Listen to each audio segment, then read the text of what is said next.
Here's the skinny on the takedown. You want to oil the hair the night before the takedown in order to restore the moisture. At all times, be gentle with your hair. Have patience. Use a wider tooth comb, not a wide tooth comb, but a wider tooth comb. And it helps to loosen the braid before you start raking through the hair to take it down. After loosening the hair with a wide tooth comb, I like to switch to my Denman brush to actually detangle the hair while taking the braid down at the same time.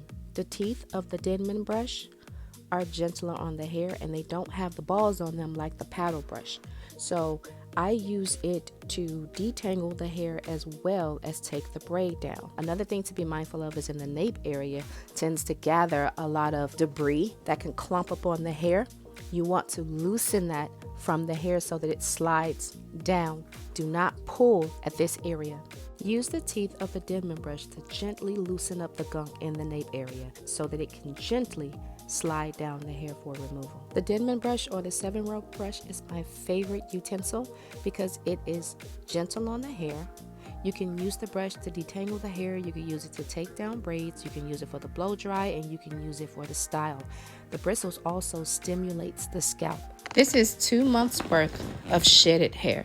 This is not an unusual amount of hair for 2 months considering how long her hair is.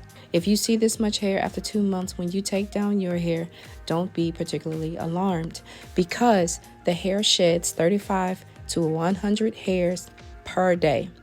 So just consider what 35 hairs times 60 days would look like, or 100 hairs times 60 days, what that would look like. This is not an unusual amount of shedding.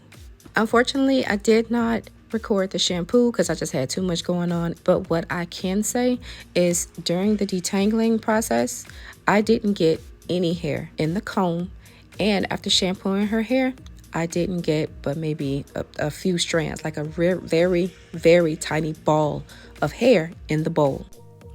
Prior to the blow dry, you want to use a thermal protector and you want to work from ends to roots. And when blow drying coily hair, you want to keep the hair extended so that it can't coil back on itself, and that reduces the mechanical damage that can happen during the blow dry. For more videos like these, visit me at Health and Hair and Wellness on youtube.com.